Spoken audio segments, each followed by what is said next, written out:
Puji Tuhan, Shalom. Selamat pagi Bapak Ibu Saudara terkasih di dalam Tuhan. Saya melihat wajah-wajah yang bersuka cita karena kita diberikan kesempatan untuk memuji dan menyembah Tuhan pagi hari ini. Amin saudara. Sebab itu mari kita mau merendahkan hati kita mau datang kepada Tuhan, membawa ucapan syukur kita kepada Tuhan. Amin saudara. Sebab itu mari kita mau tundukkan kepala, kita mau berdoa di hadapan Bapa kita. Terima kasih Bapa yang baik, Bapa yang kami sembah di dalam nama Yesus.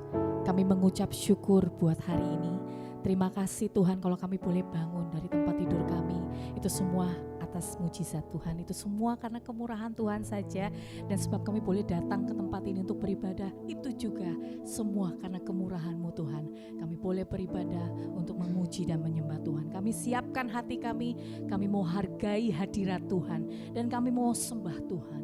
Di dalam nama Yesus. Haleluya. Amin.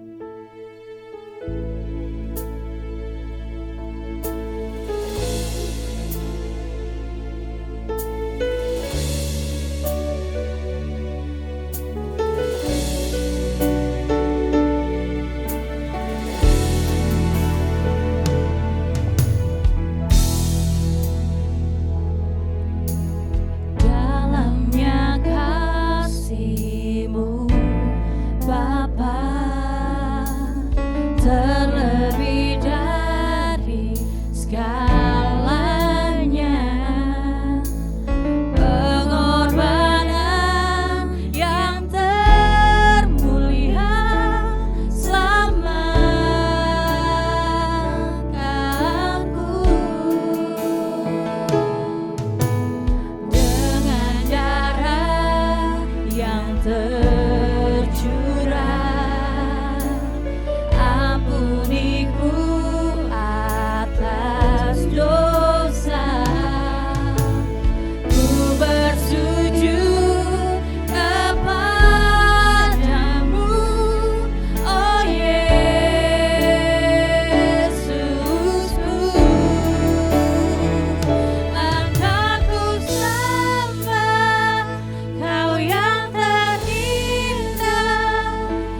lebih berharga Tuhan, Kau lebih berharga Tuhan, Kau lebih berharga dari apapun yang ada padaku saat ini. Kau lebih berharga Tuhan, Kau lebih berharga Tuhan dari apapun yang ku punya saat ini. Kau jadikan ku berharga, Kau jadikan ku kesayanganku. Terima kasih Yesus, ku mau sembah-Mu.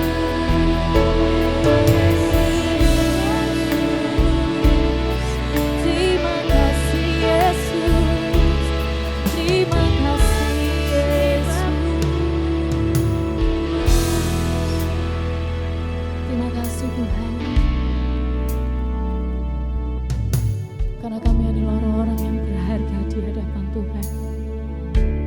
Kami mengucap syukur Tuhan, Engkau membuat kami berharga. Dan tidak ada satupun pribadi di dunia ini Tuhan yang melebihi daripada Tuhan. Kami mengucap syukur Tuhan karena kami boleh menyembah Engkau. Kami mau hargai hadirat-Mu, kami mau hargai kasih-Mu. Mari saudara, kita mau angkat suara kita mau sembah Tuhan. Mari pribadi lepas pribadi, mari sembah Tuhan, bermazmur bagi namanya, tinggikan dirinya Yesus, agungkan Dia karena telah menyelamatkanmu. Mari sembah Yesus, mari sembah Dia.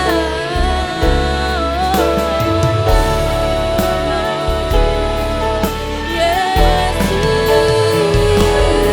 hatiku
Terpujilah Engkau Tuhan.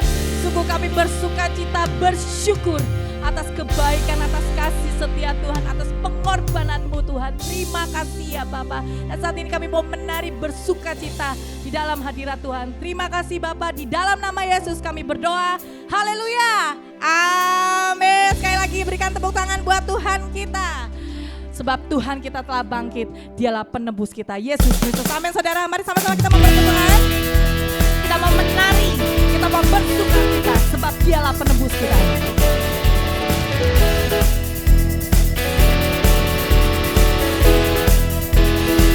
Mari angkat suara, katakan.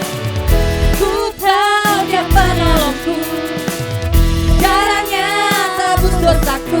Ku yakin, ku yakin Dia akan deritaku, sembuhkan sakitku.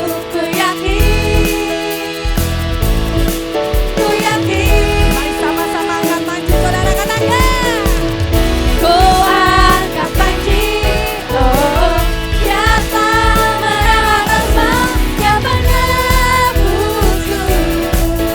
Dia hiduplah, Dia penebusku. Dia hiduplah. Mari lebih lagi bersuka cita. Sama-sama katakan. Ku tahu Dia penolongku, darahnya tebus dosaku. Ku yakin, ku yakin. Sebab Dia akan derita kita, katakan. Dia akan deritaku, sembuhkan sakitku, sembuhkan sakitku. Ku yakin, oh, ku yakin. Ku angkat panji, oh sebab Dia menang atas maut, Dia penebusku. Amin. Dia hiduplah, Dia penebusku. Dia hidup. Lebih lagi katakan. Dia penebusku. Dia hiduplah. Sekali lagi. Dia penebusku. Dia hiduplah. Katakan, Kau bebaskanku, Kau bebaskanku. Sama-sama. Ku kan bangkit, ku kan menerimanya. Kerajaanmu datang. Katakan, Yang penebusku. Mari tepuk tangan di atas kepala saudara, katakan. Amin. Dia penebusku, Dia hidup. Lebih lagi katakan. Dia penebusku, Dia hidup. Sekali lagi. Dia penebusku, Dia hidup. Lebih lagi katakan. Dia penebusku, Dia hiduplah. Dia penebusku, Dia hidup. Lebih lagi katakan. Dia penebusku, Dia hiduplah. Dia penebusku, Dia hiduplah. Beri tepuk tangan yang meriah buat Tuhan kita. Haleluya. Terima kasih Tuhan, Engkau luar biasa Tuhan. Bapak Ibu Saudara, mari kita akan persiapkan persembahan kita. Ini waktu yang terbaik kita mau menabur untuk pekerjaan rumah Tuhan. Mari kita mau angkat tinggi-tinggi persembahan kita. Bapak, kami bersuka cita, kami bersyukur atas karya Tuhan, penebusan Tuhan. Tuhan telah bangkit bagi kami. Terima kasih Bapak, pagi hari ini kami mengucap syukur buat berkat Tuhan yang Tuhan limpahkan dalam hidup kami. Dan kami bawa dengan sukarela ke dalam bait Tuhan. Kami mau tabur untuk pekerjaan rumah Tuhan di tempat ini. Kami percaya kami adalah orang-orang yang sudah menerima berkat Tuhan. Sebab itu kami bawa persembahan ini di hadapan Kau ya Bapa. Terima kasih Tuhan, dengan sukacita kami mau menabur. Haleluya. Amin. Sidang penjemaat dipersilakan duduk kembali. Terima kasih Yesus. sebab hanya Kau Tuhan di hidup kami. Engkau telah memberi hidup yang baru.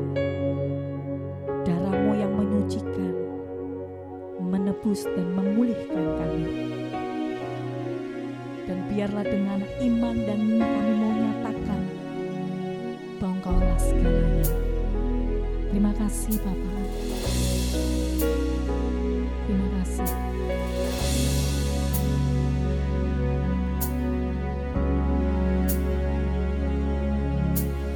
Hanya Kau Tuhan di hidupku. Kau berikan hidup yang baru. Darah-Mu menyucikan, pulihkan hatiku. Ku nyatakan Kaulah segalanya. Engkaulah sumber pengharapan. Kuasa-Mu sanggup menyembuhkan. Jiwaku pun berserah hanya kepadamu. Yesus, Kaulah segalanya.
Sumber pengharapan.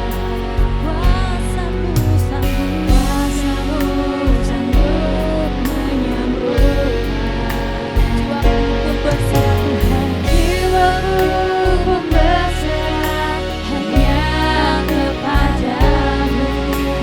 Yesus, Kaulah segalanya. Angkatlah salib-Mu.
Salib-Mu ku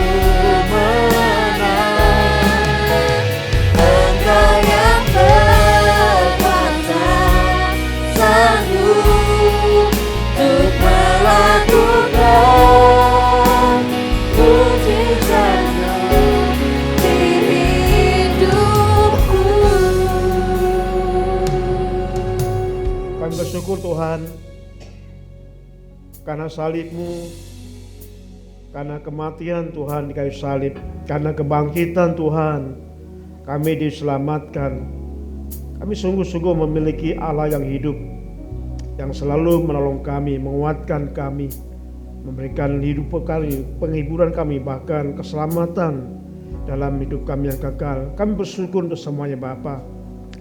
Biarlah kami terus dipimpin Tuhan melalui firman-Mu ini, supaya kami mengalami kematian, kebangkitan Yesus terjadi dalam hidup kami, supaya ini bukan seremonial saja. Kami sungguh mengharapkan Tuhan menolong kami, sehingga setiap kami merayakan kematian dan kebangkitan Yesus, hidup kami diubahkan Tuhan, diperbaharui Tuhan, iman kami semakin dikuatkan Tuhan, kesetiaan kami ditambahkan Tuhan, supaya sungguh-sungguh kami semakin layak hidup di hadapan Tuhan. Terima kasih Bapa di surga, kami serahkan kepadamu. Biarlah pada saat ini Roh Kudus berbicara pada kami, untuk kami dapat mendengar firman-Mu, mengerti firman-Mu, bahkan melakukan firman-Mu yang kami dengar pada pagi hari ini. Roh Kudus berbicara pada kami masing-masing. Roh Kudus mampukan kami, sungguh kami dapat merasakan hadirat Tuhan pada saat kami mendengar firman-Mu ini. Terima kasih Tuhan Yesus. Di dalam nama-Mu Allah yang kuasa itu, kami menaikkan doa kami ini. Haleluya. Amin.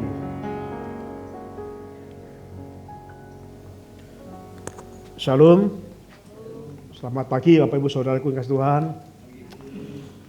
Saudaraku, kita telah merayakan Jumat Agung dan juga Paskah pada minggu yang lalu. Semuanya pasti merasakan suatu hal yang luar biasa. Jadi walaupun Yesus mati pada Jumat dan kemudian Sabtu dan Minggu bangkit, tapi kita nggak usah mengucapkan duka cita karena Yesus sudah bangkit. Pada waktu saya membaca di dalam satu media sosial, ada orang mengatakan turut berduka cita atas kematian Tuhan Yesus. Lalu ada orang menjawab, Yesus nggak mati, hanya sebentar mati tapi akan bangkit kembali. Nah, saudaraku yang kasih Tuhan, rupa-rupanya kematian Yesus itu sungguh-sungguh mereka setuju bahwa Yesus mati. Tetapi pada waktu kebangkitan Yesus, merasa tidak percaya kalau Yesus bangkit. Tapi minggu yang lalu kita telah belajar tentang kematian Yesus itu terjadi pada hari Jumat. Jadi kalau kita melihat kalender Alkitab, dikatakan bahwa Yesus mati itu tanggal 14 Nisan ya, bulan penanggalan Yahudi, jadi 14 Nisan. Yesus mati di kayu salib. Itu bertepatan dengan hari Paskah atau Peskah ya. Itu tentang hari penyembelihan domba, yang bangsa Yahudi merayakan itu, dan domba itu disembelih, kemudian mereka percaya, dan itu melambangkan tentang Yesus mati dan darahnya tercurah menebus dosa kita.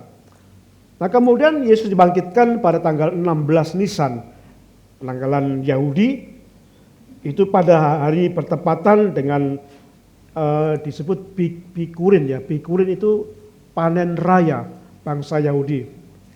Jadi itu bukan kebetulan, tapi sungguh-sungguh terjadi, dan bukan sejak kebetulan, tapi tepat pada waktu Yesus mati itu bangsa Yahudi sedang merayakan Peskah ya, atau menyembelih domba dan darahnya itu menebus dosa. Itu melambangkan tentang kematian Kristus. Dan pada hari Paskah tanggal 16 Nisan itu tanggalan Yahudi, mereka sedang merayakan hari raya Bikurim, itu panen raya. Jadi semuanya itu terjadi, dan semua itu benar-benar sudah Tuhan atur. Bapak Ibu yang kasih Tuhan, yang menjadi masalah saat ini, untuk apa Yesus mati? Untuk apa Yesus mati? Nah, tema firman Tuhan pada pagi hari ini adalah berkenaan dengan mengalami kuasa kematian dan kebangkitan Yesus. Minggu yang lalu saya menekankan Kalau saya berulang tahun, memang saya nggak pernah merayakan ulang tahun, tapi setiap ulang tahun momen saya gunakan, saya berdoa Tuhan, saya merenungkan. Tahun ini pada bulan Juni nanti usia saya 64 tahun. Pada Juni tahun lalu saya merenungkan apakah pada Juni tahun lalu dibandingkan dengan pada Juni tahun ini. Apakah tahun ini saya lebih baik? Apakah tahun ini saya lebih setia pada Tuhan? Apakah tahun ini saya lebih sungguh-sungguh mau mendengar Tuhan? Apakah tahun ini saya sungguh-sungguh lebih dewasa dalam iman kami? Itu makna ulang tahun bagi saya.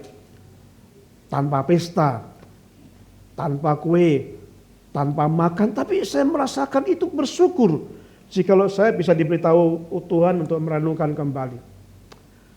Nah, demikian pula dalam setiap Paskah, Natal, saya gunakan merenungkan bagaimana kehidupan saya bersama dengan Tuhan. Jadi saya mengesampingkan seremonial. Saya nggak suka seremonial. Bapak Ibu yang kasih Tuhan, ada 3 hal yang saya nggak suka. Yang pertama itu adalah pesta. Saya berkata pada istri saya itu paling nggak suka kalau diundang pesta, paling benci. Hampir setiap pernikahan, baik pernikahan teman-teman kami, anak-anak kami, anak pendeta, itu kami selalu hadir hanya pemberkatan saja. Kami jarang hadir dalam pesta, kecuali itu benar-benar jemaat yang mengadakan pesta. Tapi kami selalu datang hanya pemberkatan saja. Kenapa saudaraku? Saya nggak suka pesta.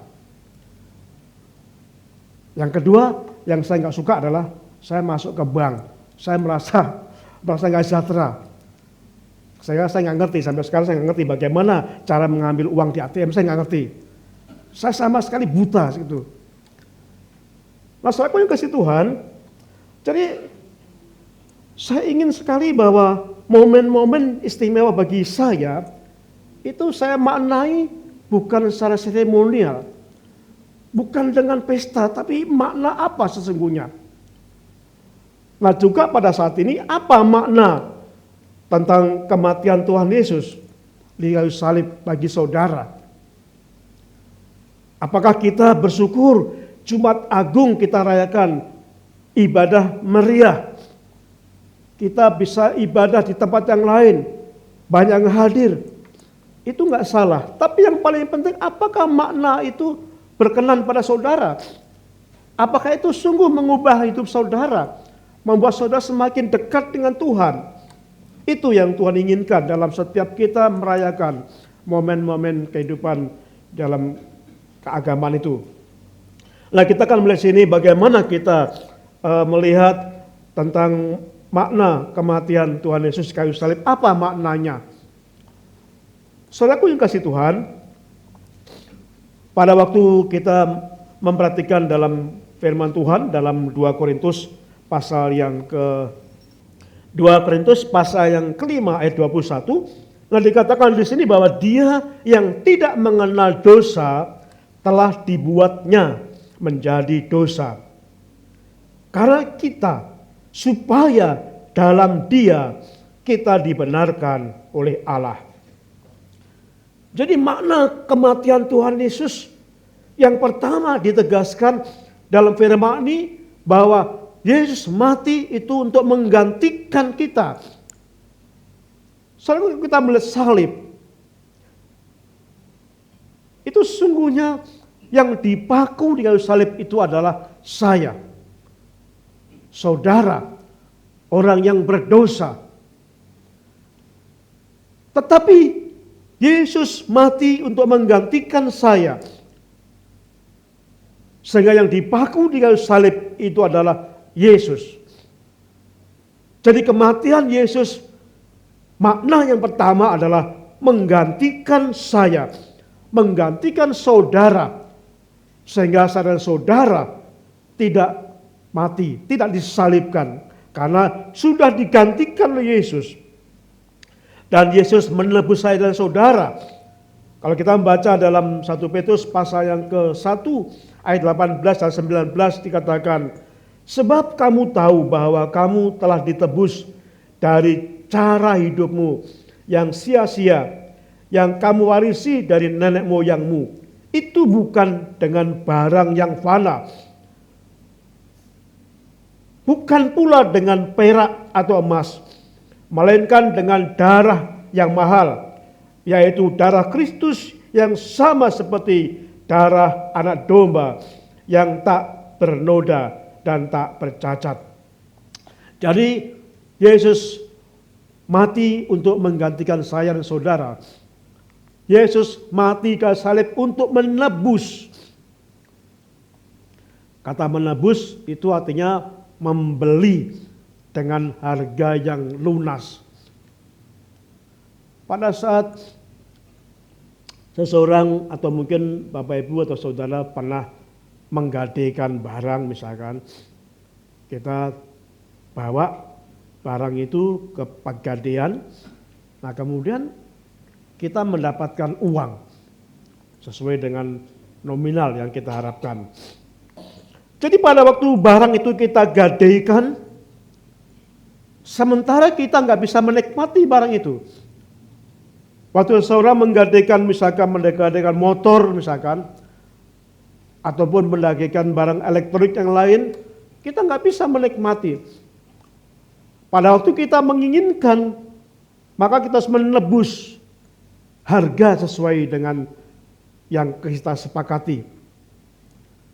Jadi di dalam menggantikan itu juga ada unsur menebus. Yesus telah menebus saya, menebus saudara dengan harga yang sangat mahal. Berapa harga saya dan saudara? Berapa harga Yesus menebus saya dan saudara? Dikatakan dalam firman Tuhan ini, sebab kamu tahu bahwa kamu telah ditebus dari cara hidupmu yang sia-sia, yang kamu warisi dari nenek moyangmu, itu bukan dengan barang yang fana. Jadi bukan dengan harta, bukan dengan uang, bukan dengan perak, bukan dengan emas. Ayat 19 mengatakan, melainkan dengan darah yang mahal. Berapa harga darah? Mungkin darah hewan? Tidak. Darah kambing? Tidak. Tapi dikatakan yaitu darah Kristus. Suatu harga yang sangat mahal. Harga menebus kita itu adalah sebanding dengan darah Kristus. Nilai Kristus itu sangat luar biasa. Jadi kalau Bapak Ibu merenungkan ini, kita merenungkan berarti kita harus hati-hati, hidup kita itu mahal.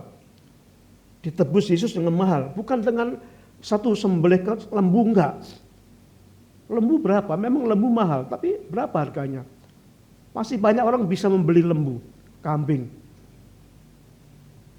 Tetapi dibayar dengan darah Kristus. Dibayar sebesar hidup Yesus sendiri. Itu suatu harga yang sangat mahal. Dikatakan melambangkan anak domba yang tidak bercacat. Nah, jadi saudaraku, kalau kita menyadari ini, mestinya kita merenungkan, berpikir panjang kalau kita nggak setia pada Tuhan. Mestinya kita disalib, lalu Yesus menggantikan kita supaya kita bebas. Kita ditebus dengan harga yang mahal. Nah, kemudian apa makna yang kedua? Makna yang kedua di dalam kematian Yesus adalah menggantikan dosa. Bukan dosa saya dan saudara saja, tetapi menggantikan dosa seluruh dunia. Di dalam 1 Yohanes pasal 1 maksud saya ayat yang ke-29 dikatakan pada esokan harinya Yohanes melihat Yesus datang kepadanya dan ia berkata, lihatlah anak domba Allah yang menghapus dosa dunia. Ini merupakan pembuka jalan perdamaian. Manusia jatuh dalam dosa itu manusia berseteru dengan Allah. Pada waktu Yesus mati dalam menggantikan kita, Yesus menjadi pendamai antara saya, antara saudara dengan Allah. Sehingga hubungan itu diperdamaikan kembali. Sehingga tidak ada perseteruan kembali antara Allah dengan manusia. Ya bukan Allah itu, maksud Allah berseteru, bukan begitu. Tapi kita yang berseteru dengan Allah. Dan pada waktu kita berseteru dengan Allah, Bapak Ibu kalau punya seteru sama manusia, biasanya kita nggak sejahtera ketemu mereka.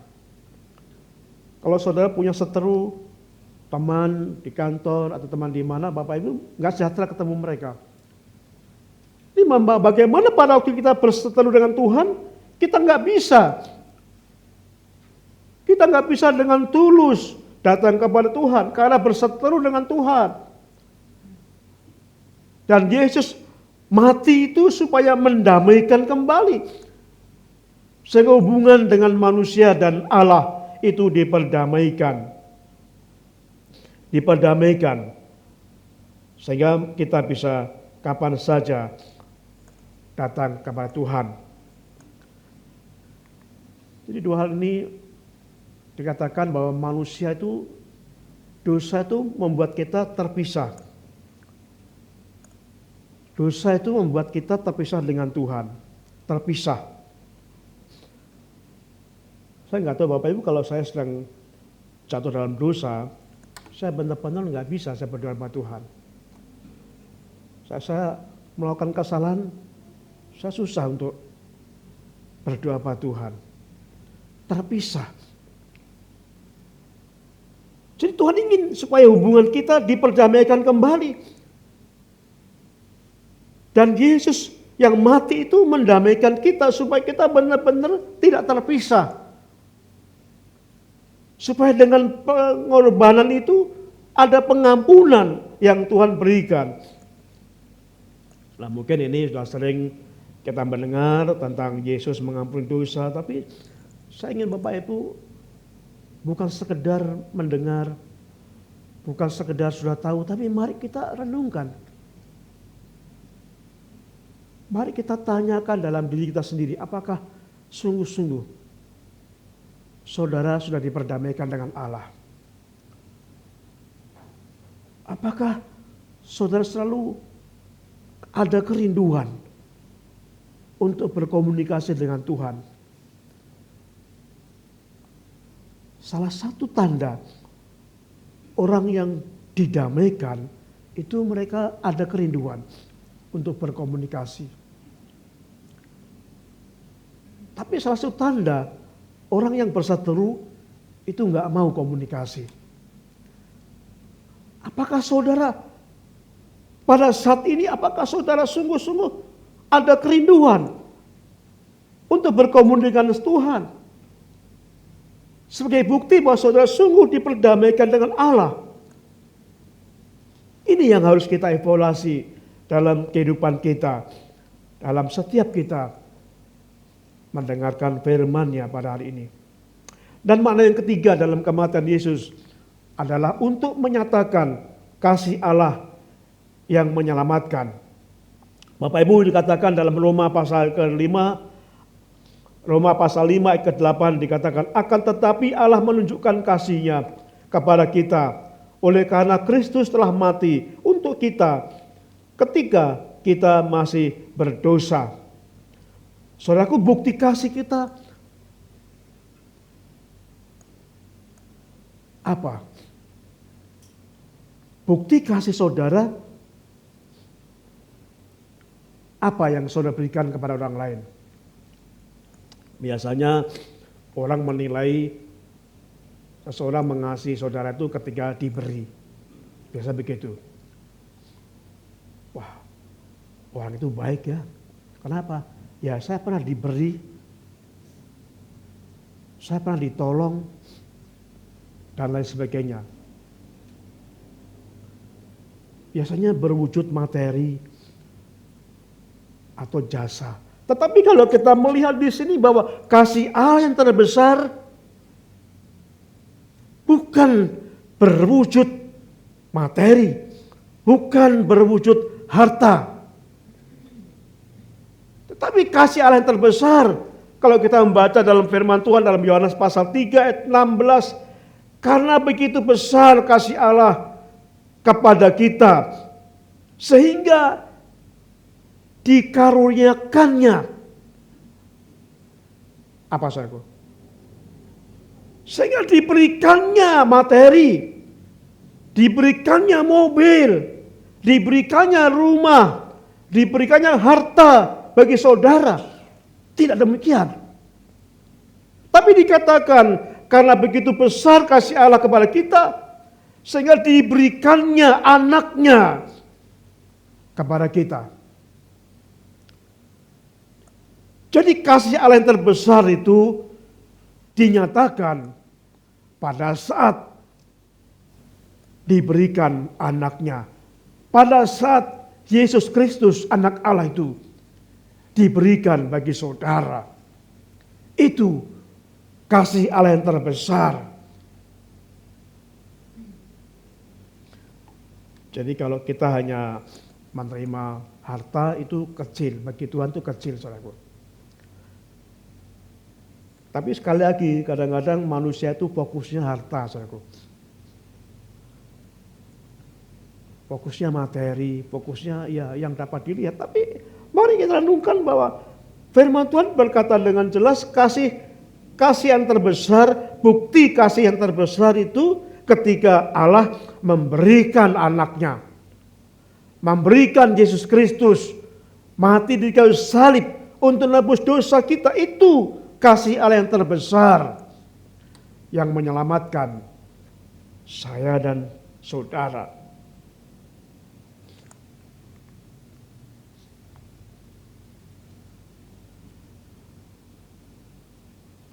Ketika saya merenungkan ini, kalau saudara sungguh-sungguh meyakini bahwa Yesus itu mati merupakan pemberian kasih yang terbesar buat saudara, mestinya kita bersyukur.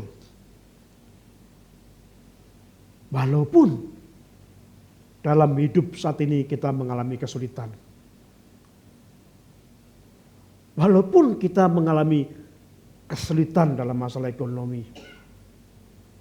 Walaupun kita mengalami kesulitan dalam hal duniawi yang lain. Kenapa? Karena kasih yang terbesar yang diberikan Tuhan itu berupa anaknya sendiri. Memberikan Yesus yang telah mati bagi kita. Memang sangat sulit kita mengucap syukur kepada Tuhan jikalau kehidupan kita dalam kesulitan. Sulit saudaraku. Kita sulit mengucap syukur kepada Tuhan pada waktu kita dalam kondisi sakit misalkan. Ya sakitnya kalau sehari sembuh bisa, tapi kalau sakit bertahun-tahun susah mengucap syukur.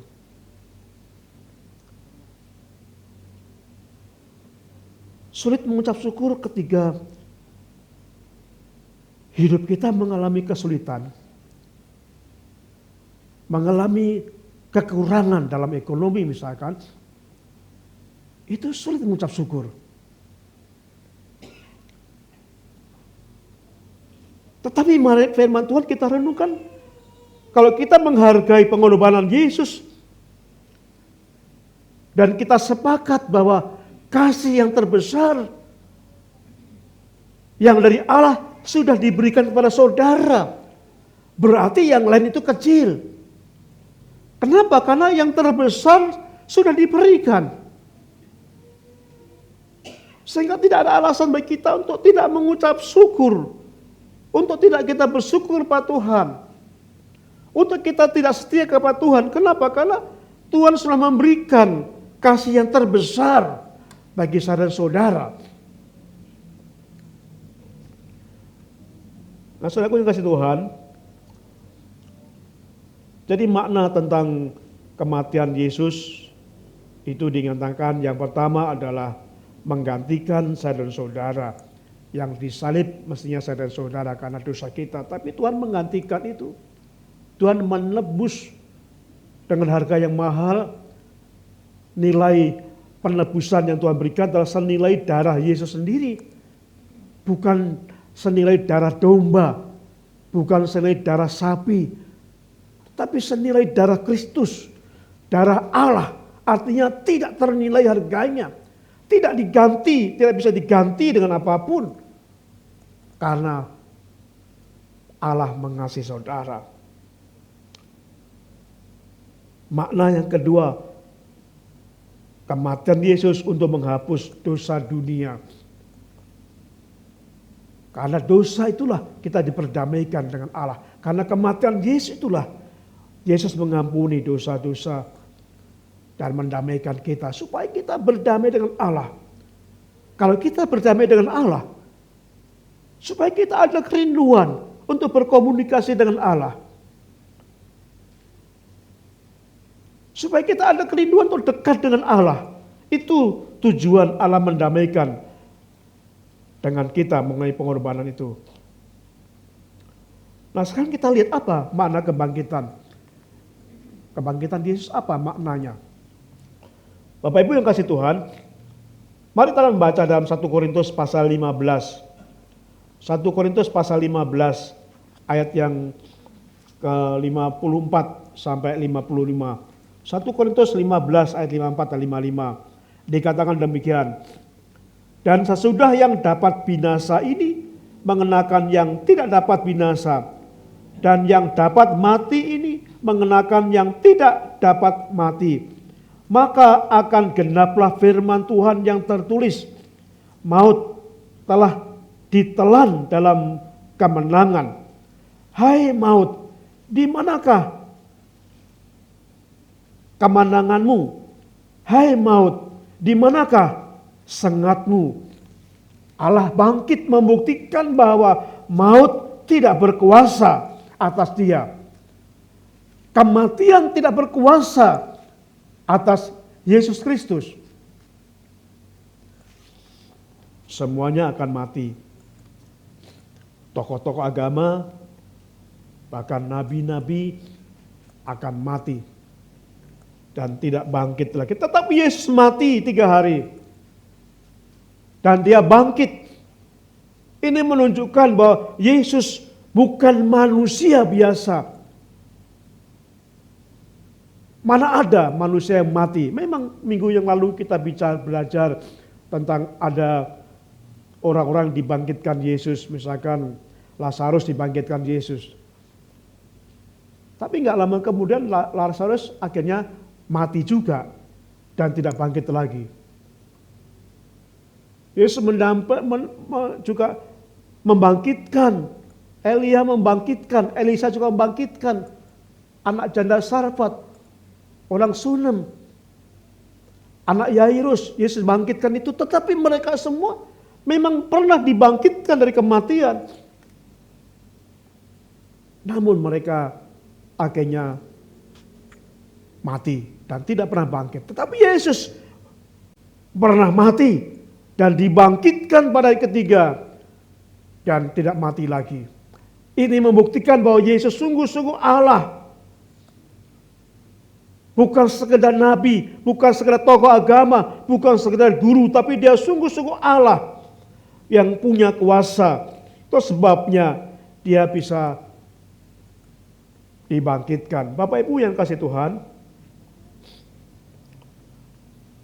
kalau kita melihat dalam firman ini, dalam Filipi pasal 3:21, dikatakan, Filipi pasal ketiga yang ke-20-21 dikatakan demikian. Karena kewarganegaraan kita adalah di dalam surga. Dan dari situ juga kita menantikan Tuhan Yesus Kristus sebagai juru selamat. Yang akan mengubah tubuh kita yang hina ini. Sehingga serupa dengan tubuhnya yang mulia menurut kuasanya yang dapat menaklukkan segala sesuatu kepada dirinya. Saudaraku, pada waktu nanti kita mati, tubuh kita akan digantikan, akan diubahkan dengan tubuh yang seperti Yesus miliki, tubuh kemuliaan. Pada waktu Yesus bangkit dari kematiannya, setelah bangkit, Yesus bisa masuk pada sebuah rumah yang terkunci. Waktu itu murid-muridnya berkumpul di suatu tempat yang terkunci, mereka takut dengan orang Yahudi. Tiba-tiba Yesus bisa masuk, bisa tembus tembok itu. Itu karena Yesus menggunakan tubuh kemuliaan. Nah, dalam firman Tuhan yang dalam Filipi ini dikatakan bahwa kita nanti pun akan diubahkan. Akan digantikan dengan tubuh kemuliaan. Yang seperti dimiliki oleh tubuh Yesus. Saya nggak bisa membayangkan Bapak Ibu. Tapi iman yang saya percayai mengatakan kita nanti, tubuh kita itu fana. Tubuh kita ini fana, hanya sebentar. Semakin tahun, semakin tua, semakin lapuk tubuh kita ini. Dulu waktu saya muda masih bisa lari dengan jarak cukup jauh. Saya masih bisa kerja dari pagi sampai sore. Tapi sekarang gak mampu. Sekarang olahraga saya butuh paling lama jalan kaki itu hanya setengah jam. Setelah itu gak kuat. Tapi dulu bisa berjam-jam. Kenapa? Karena tubuh jasmani kita ini akhirnya akan hancur. Sehebat apapun kita merawatnya, tidak bisa dipungkiri tubuh jasmani kita akan hancur. Dan saat itu, saat kita mengakhiri hidup ini, akan kembali ke tanah. Dan saat kedatangan Tuhan Yesus, tubuh kita akan diganti dengan tubuh kemuliaan. Tubuh yang sungguh-sungguh tidak bisa dibendung, tidak bisa dibatasi oleh apapun. Seperti tubuh kemuliaan Yesus Kristus. Lah ini yang ditekankan, ini makna kebangkitan Yesus yang pertama. Untuk mengalahkan maut. Untuk menggantikan nantinya tubuh kita yang fana menjadi tubuh yang penuh dengan kemuliaan. Dan yang kedua, makna kebangkitan Yesus adalah untuk menyatakan keilahiannya. Bapak Ibu, kalau kita melihat bahwa manusia ini di dalam jiwa kehidupan Tuhan ini memiliki dua sifat. Yesus ini memiliki dua sifat. Sifat satu adalah sifat insani. Sifat insani ini yang menyebabkan Yesus bisa merasakan capek. Sama dengan saudara, bisa merasakan capek karena insani. Bisa merasakan lapar, Yesus juga bisa merasakan lapar. Yesus juga bisa merasakan ngantuk dan pengen tidur. Yesus juga bisa mati. Pada saat Yesus menggunakan sifat insani. Jadi bisa lapar, bisa capek, bisa lelah, dan juga bisa mati. Tetapi dalam diri Yesus juga ada sifat yang kedua, yaitu sifat ilahi. Yesus 100% Allah sejati. Pada waktu Yesus datang ke dunia ini, Yesus menambahkan sifat insani, menambahkan sifat manusia di dalam dirinya. Sehingga pada waktu Yesus datang ke dunia ini, Yesus bisa lapar, bisa lelah, bisa capek, dan bahkan bisa mati. Tapi sebagai sifat insani, dia dibangkitkan kembali.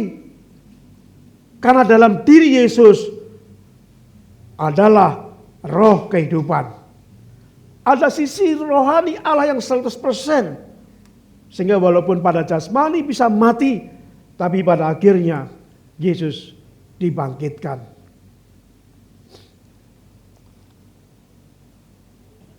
Bapak Ibu, memang ini tidak bisa dipahami secara letter-luck ya, tapi kalau kita mengimani tentang prinsip ini, yang pertama bahwa Allah itu adalah Tuhan, Maha Kuasa. Dia bisa datang sebagai manusia karena dia adalah Allah yang berkuasa, Maha Kuasa itu. Dia bisa melakukan apapun.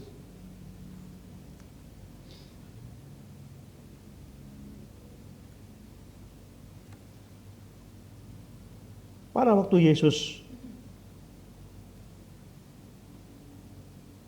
bangkit itu, saudaraku, kalau kita melihat di dalam firman ini, dalam 1 Petrus pasal yang ketiga ayat 18,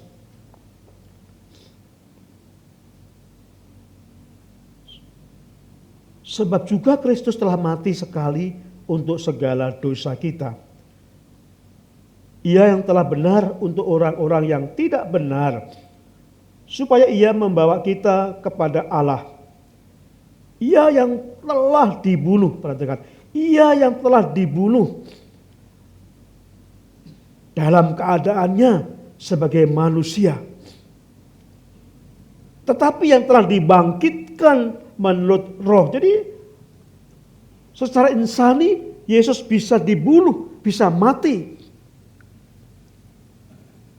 Tetapi Yesus juga punya sifat rohani, punya sifat keilahian, sehingga dia dibangkitkan menurut roh.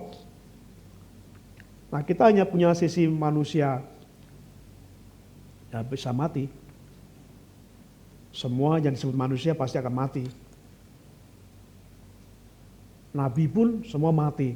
Tapi Yesus, karena dia punya dua sifat, punya jasmani dan memang bisa mati, tapi dia juga punya sifat ilahi. Di dalam roh dia dibangkitkan kembali.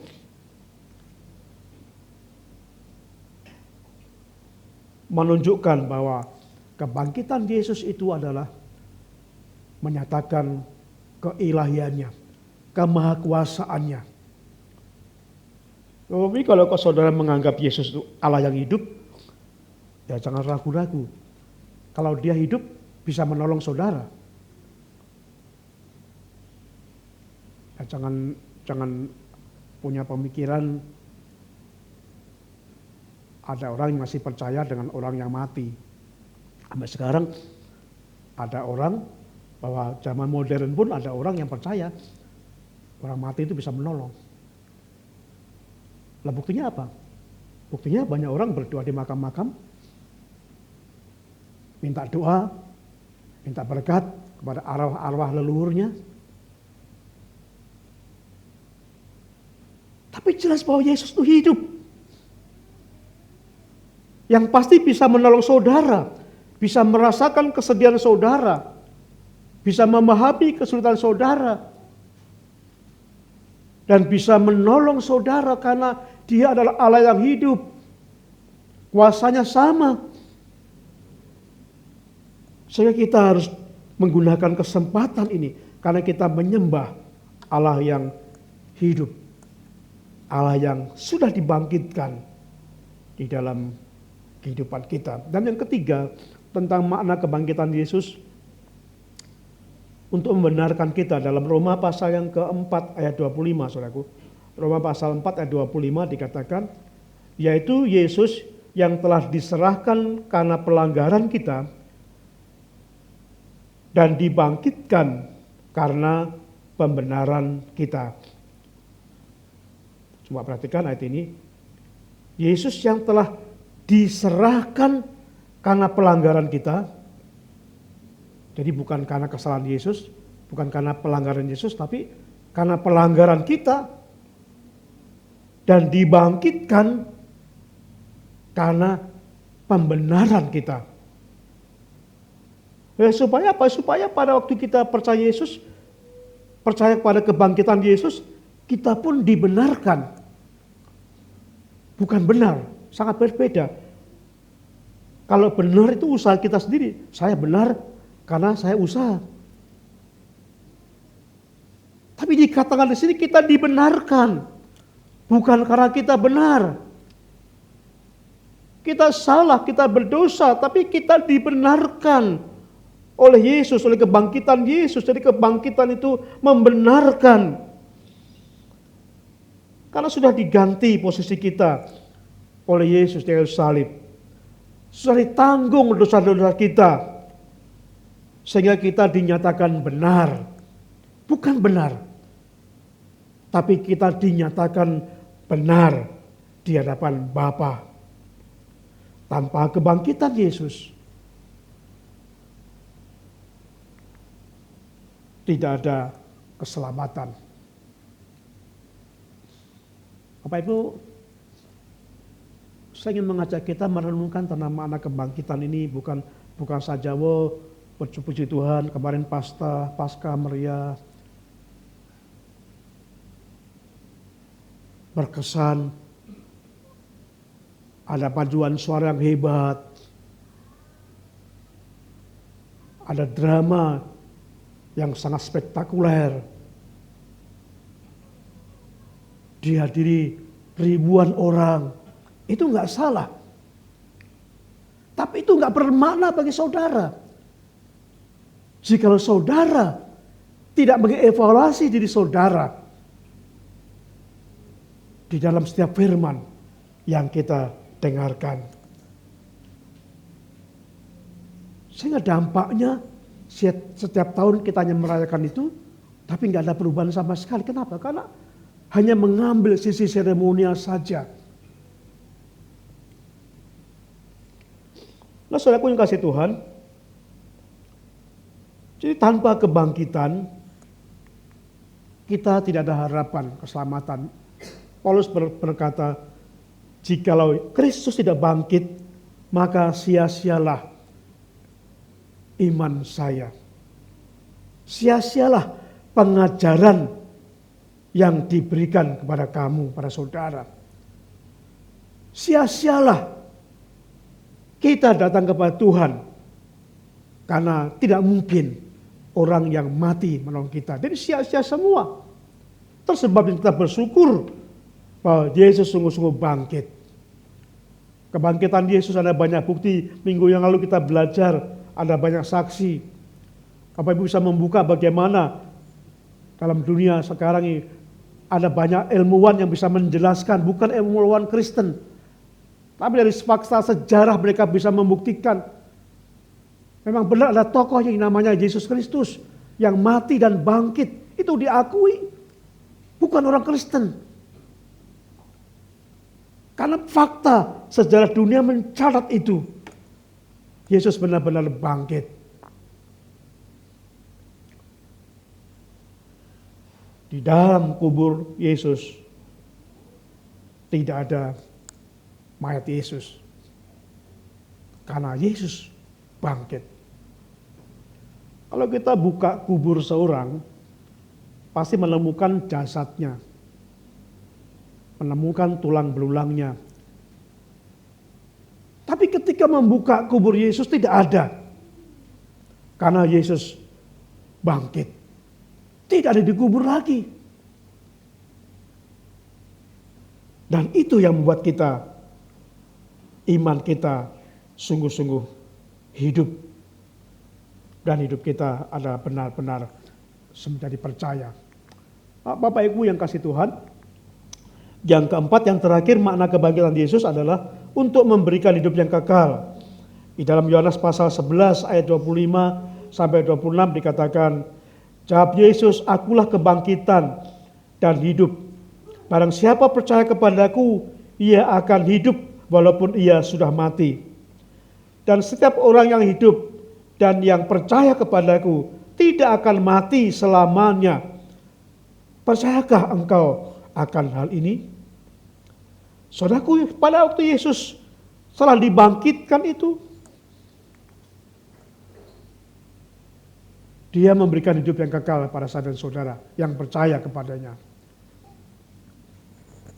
Apakah hidup saudara sungguh-sungguh berkenan kepada Tuhan? Dan setelah Yesus bangkit, apa yang dilakukan Yesus? Ketika Yesus bangkit, Dia mengutus Roh Kudus. Kemudian Dia menjadi imam besar. Menjadi pengantara kita. Lalu mendirikan gerejanya. Dan berjanji akan datang kedua kali. Menjemput setiap orang percaya. Luar biasa. Kebangkitan Yesus. Kematian Yesus mempunyai makna yang luar biasa dalam kehidupan kita. Biar ini memberikan harapan kepada saya dan saudara. Dengan kita merenungkan kematian, makna kematian dan kebangkitan Yesus, kiranya akan memberikan kuasa dalam kehidupan kita. Memberi harapan. Kalau mungkin saudara saat ini ragu-ragu. Mungkin saudara asal-asalan mengikuti Yesus. Biar ini momen kita untuk semakin sungguh-sungguh mengikuti Yesus. Mungkin selama ini saudara tidak bisa mengucap syukur karena saudara merasa hidup sulit, mengalami kekurangan, mengalami masalah, dan lain sebagainya. Mari kita akan bersyukur karena kebangkitan Yesus. Karena kasih yang terbesar yang diberikan Bapa, bukan karena harta, bukan karena jabatan, bukan karena apapun yang diberikan Tuhan yang kita terima dari Tuhan. Kasih yang terbesar ketika Dia memberikan anaknya. Dan ketika kita menerima Yesus Kristus, ini berarti kita menerima kasih yang terbesar. Dan semuanya itu cukup. Karena kasih yang terbesar sudah dapat kita terima. Dan biarlah dengan kematian dan kisah Yesus ini kita bersaksi pada Tuhan. Bersaksi tentang kematian, kebangkitan Yesus. Supaya orang lain juga bisa diselamatkan. Bisa percaya pada Yesus. Bapak Ibu yang kasih Tuhan, biarlah kiranya kita sungguh-sungguh bisa dilepaskan dari kuasa dosa. Jikalau saat ini Bapak Ibu mungkin masih terikat dengan kuasa dosa, kemalasan, tidak setia, semena-mena iman saudara, acuh tak acuh kepada Yesus, acuh tak acuh kepada pelayanan, meremehkan, mari bertobat. Karena kematian itu luar biasa, menebus dosa saudara, membayar lunas, supaya kita benar, supaya kita menjadi setia, supaya kita dekat dengan Tuhan. Sehingga pada saat kita datang kepada Tuhan, dan saat kita menjumpai Yesus, pada saat Tuhan memanggil kita, biar Tuhan berkata, baik sekali perbuatanmu, hai anakku. Ini yang kita rindukan. Mari undang Yesus.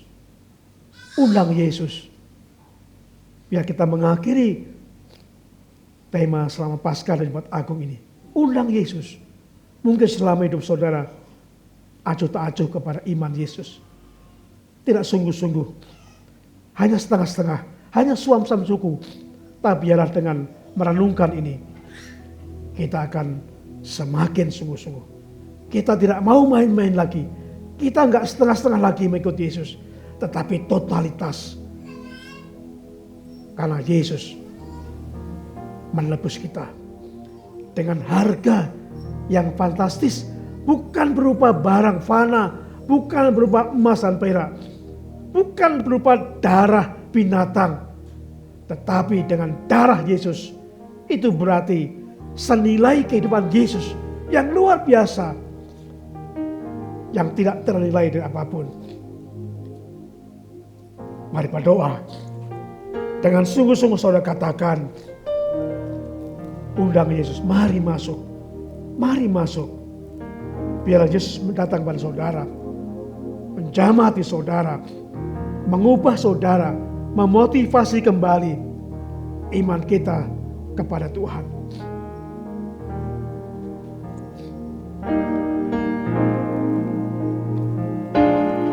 Mari masuk, undang Yesus. Mari masuk, masuk hatiku, ya Yesus,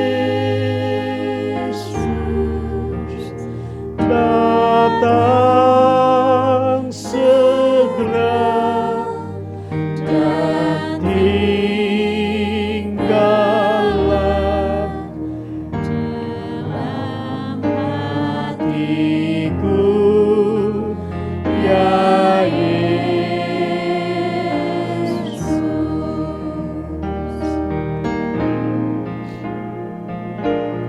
Mari masuk, mari masuk, masuk hatiku, ya Yesus, datang segera dan tinggallah dalam hatiku, ya Yesus. Katakan lebih sungguh lagi, undang Yesus. Mari masuk,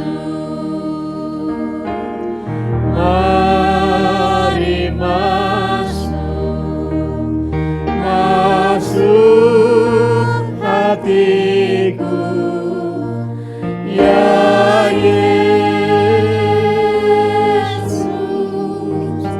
datang segera dan tinggallah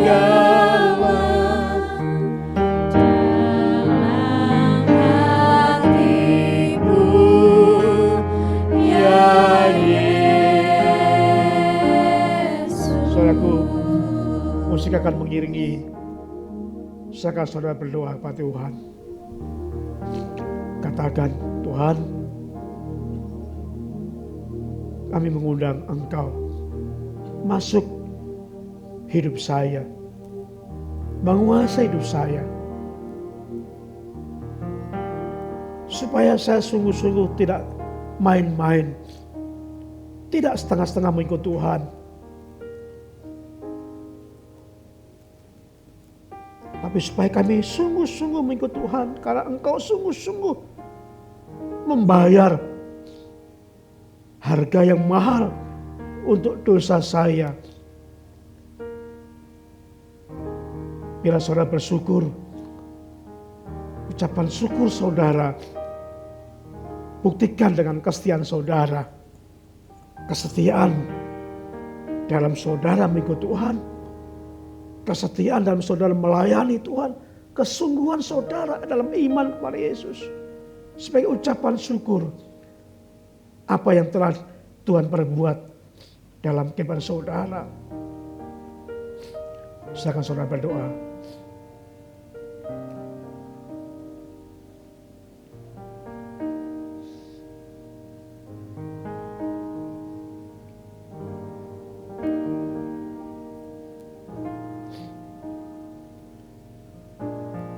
Musik akan mainkan, mengiringi saudara. Bila dengan musik ini saudara akan lebih sungguh menyatakan kerinduan saudara pada Tuhan. Jangan main-main, jangan setengah-setengah, tapi totalitas. Karena Tuhan menebus saudara bukan dengan main-main, tapi total. Dengan darahnya, dengan hidupnya, Dia rela disalib demi saya dan saudara yang berdosa. Supaya saya dan saudara diperdamaikan Allah, dibangkitkan, dan kita diberikan hidup kekal. Mari kita akan menyadari hal ini.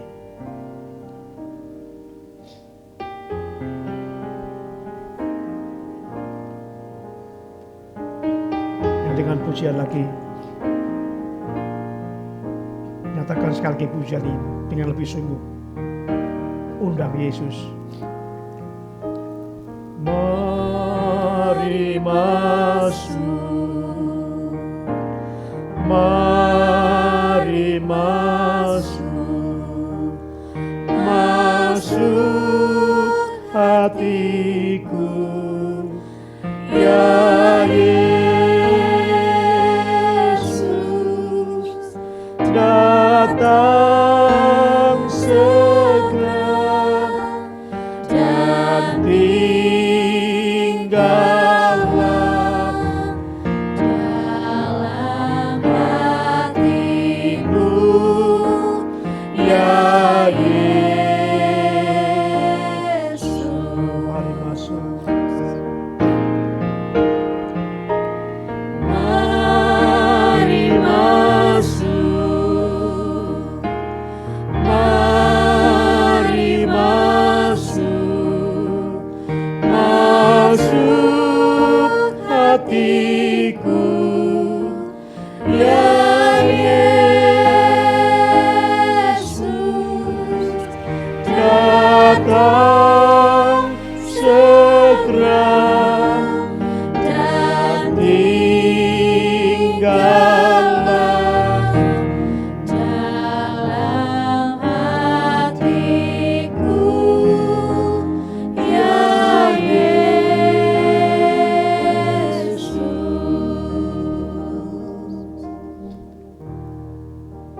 Biar Roh Kudus yang ada dalam hidup kami akan selalu memotivasi kami, mengingatkan kami kematian Tuhan untuk menggantikan kami, menebus kami dengan harga yang sangat mahal, yang tidak bisa diukur dengan apapun yang ada di dunia ini, karena menebus dengan darah Yesus.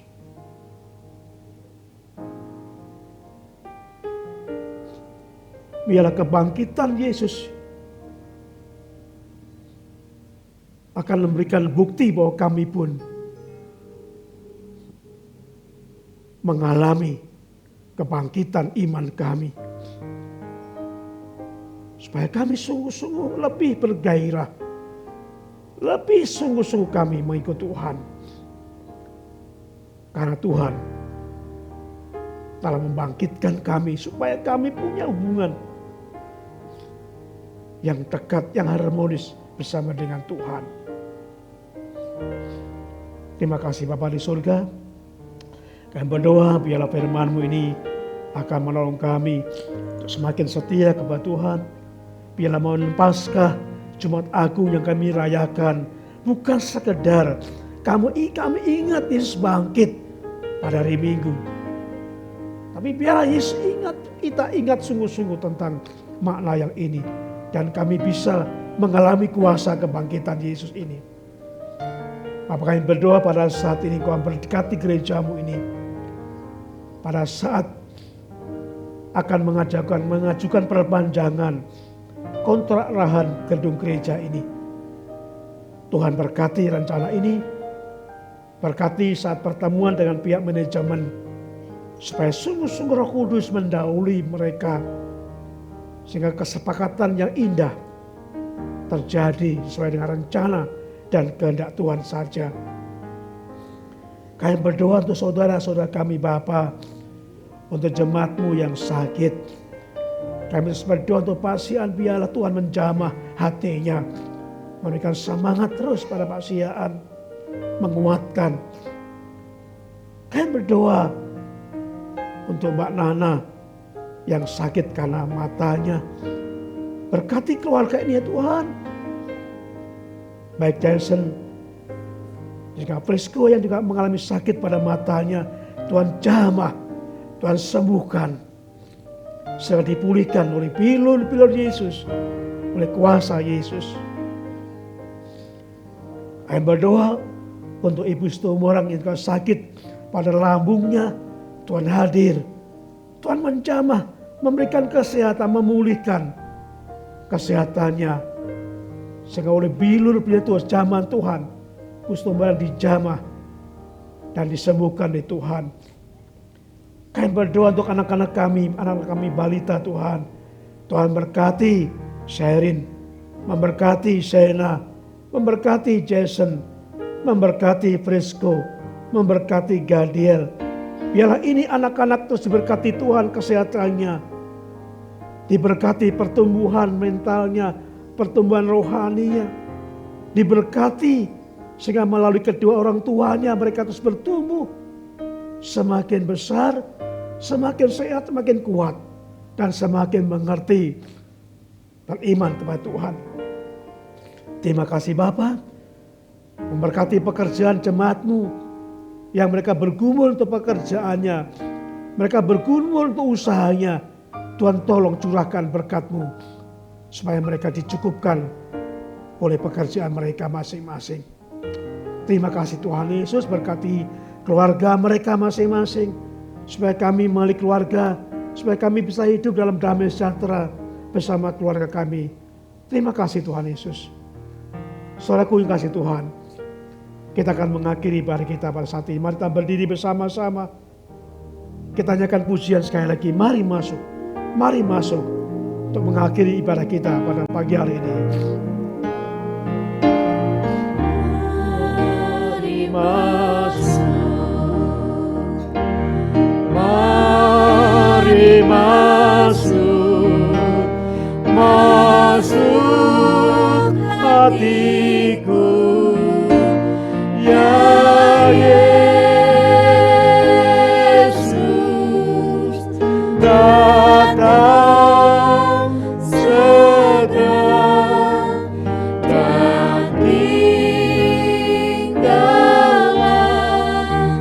dalam hatiku. Ya Yesus, mari masuk. Mari masuk Tuhan. Mari masuk ke kami Tuhan. Masuk hatiku. Ya Yesus, datang segera dan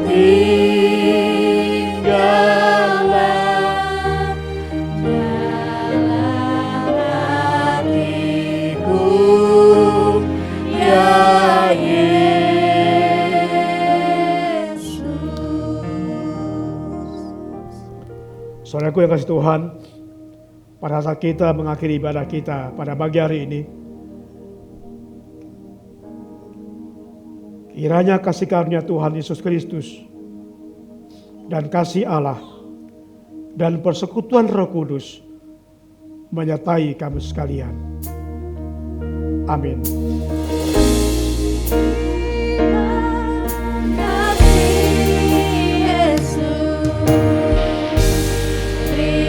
Terima kasih Yesus, ku beri syukur hanya bagimu, ya Allahku, ya Tuhanku. Terima kasih Yesus, terima kasih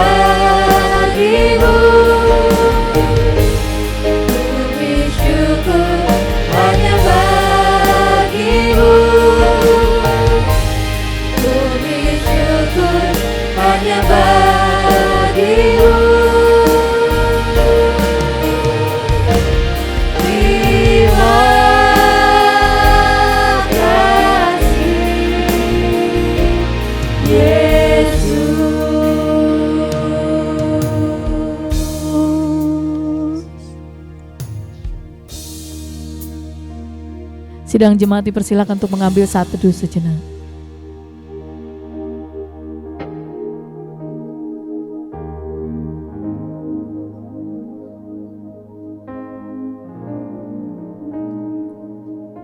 Amin. Puji Tuhan, ibadah kita sudah selesai. Mari kita akan bersalaman dengan gembala dan ibu dan yang lainnya. Sampai jumpa minggu depan. Tuhan Yesus memberkati.